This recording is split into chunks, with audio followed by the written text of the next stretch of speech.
సరే, law and ఆర్డర్కి సంబంధించి మాట్లాడుకుంటే కూటమి అధికారంలోకి వచ్చిన తర్వాత హోమ్ మినిస్టర్గా ఛార్జ్ తీసుకున్నటువంటి వంగలపూడి అనిత గారు నాకు చంద్రబాబు నాయుడు గారు గట్టిగా చెప్పారు, పవన్ కళ్యాణ్ గారు గట్టిగా చెప్పారు, నారా లోకేష్ గారు గట్టిగా చెప్పారు, ఏ పార్టీకి సంబంధించినటువంటి ఎవరు తప్పు చేసినా సరే, ఈవెన్ మా టీడీపీ పార్టీలో వాళ్ళు తప్పు చేసినా సరే ఎవరికైనా సరే ఉతికి ఆరేసేయటమే ఎవరినైనా సరే అనేటువంటి కామెంట్లు చేసినటువంటి అనిత గారు అతి కొద్ది కాలానికి దాదాపుగా 1.5 నెల గడిచేటప్పటికే 5 కోట్ల మంది ప్రజలు జనాభా ఉంది ఆంధ్ర రాష్ట్రంలో, 50,000 మంది మాత్రమే పోలీసులు ఉన్నారు, ప్రజలు అర్థం చేసుకోవాలా, మీరు కూడా జాగ్రత్తగా ఉండాలా, మీరు కూడా సహకరించాలా అనేటువంటి కామెంట్లు చేస్తున్నారు. అంటే లా అండ్ ఆర్డర్ దెబ్బతిందని ఇక్కడ చెప్పగానే చెప్పినట్టు మరి ఇదే కదా మరి తప్పించుకునేవారు. సాక్షాత్తు హోమ్ మినిస్టర్ చంద్రబాబు నాయుడు ఏమో అయ్యా అర్థం చేసుకోండి ఆంధ్రప్రదేశ్ అప్పులు పాలైపోయిందని ఆయనేమో తప్పించుకోవడానికి ప్రయత్నిస్తాడు, ఏమో కూడా అదే బాబు.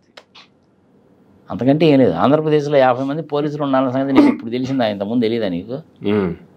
మరి అప్పుడు 50,000 మంది ఏమన్నారు, ఇప్పుడు 50,000 మంది ఏమన్నారు?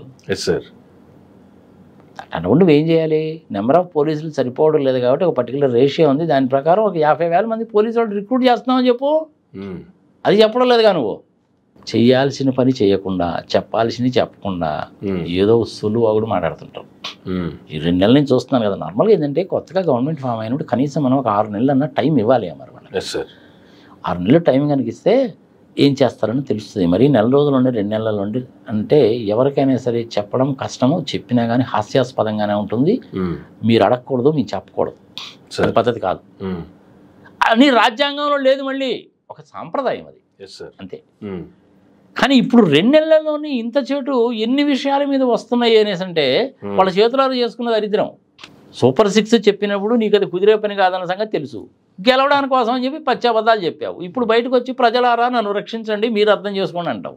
అదేవిధంగా ఈ వంగలపూడి అంతా కూడా కానీ ఏంటంటే ఏదో చెప్పేశారు, ఏదో చేసేశారు, ఈవీఎంలు మేనేజ్ చేసేశారు, గెలిచేశారు.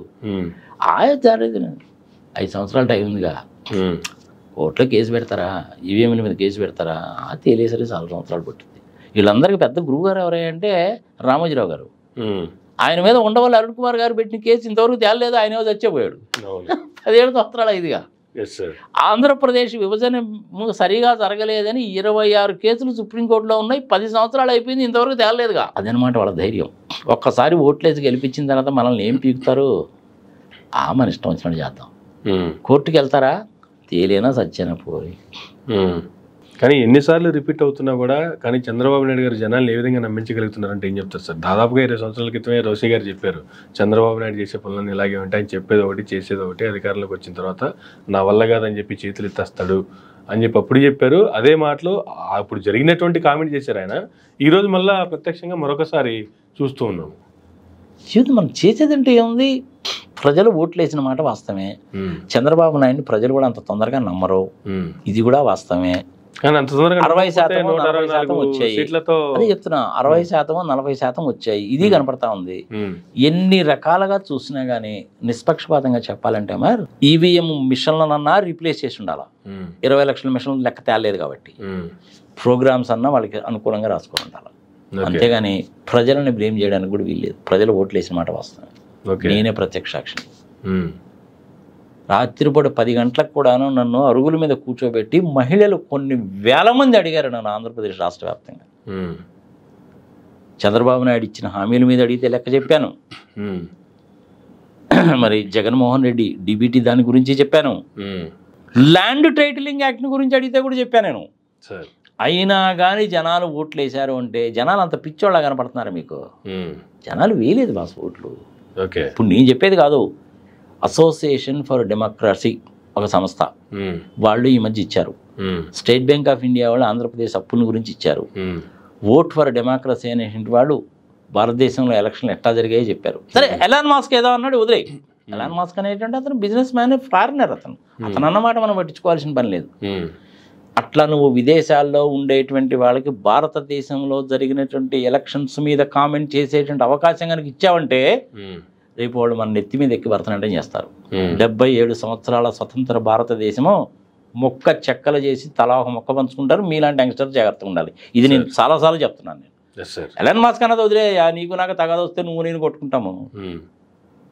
మోడీ గారు, అమిత్ షా గారు, ఎలక్షన్ కమిషన్, వీళ్ళ ముగ్గురే సోర్స్ కోడ్ కనుక బయటికి తీస్తే హాఫ్ అన్ అవర్లో డీకోడ్ చేసి ఏం జరిగిందో చెప్పచ్చు. ఎలక్షన్ల కౌంటింగ్ రేపు జూన్ 4వ తారీఖు జరుగుతుందనగా కూడా మనం ఒక వీడియో చేసాం 3వ తారీఖు. తీసుకోవాల్సిన జాగ్రత్తలోని మళ్ళీ ఆ లింక్ పెట్టి చూస్తారు.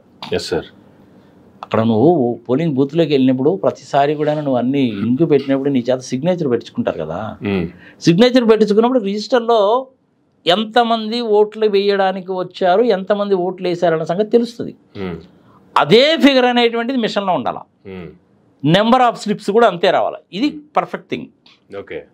100 మంది ఓట్లు వేస్తే మిషన్ 110 ఎట చూపిస్తుంది, లేదంటే 100 మంది ఓట్లు వేస్తే మిషన్ 88 ఎట చూపిస్తుంది.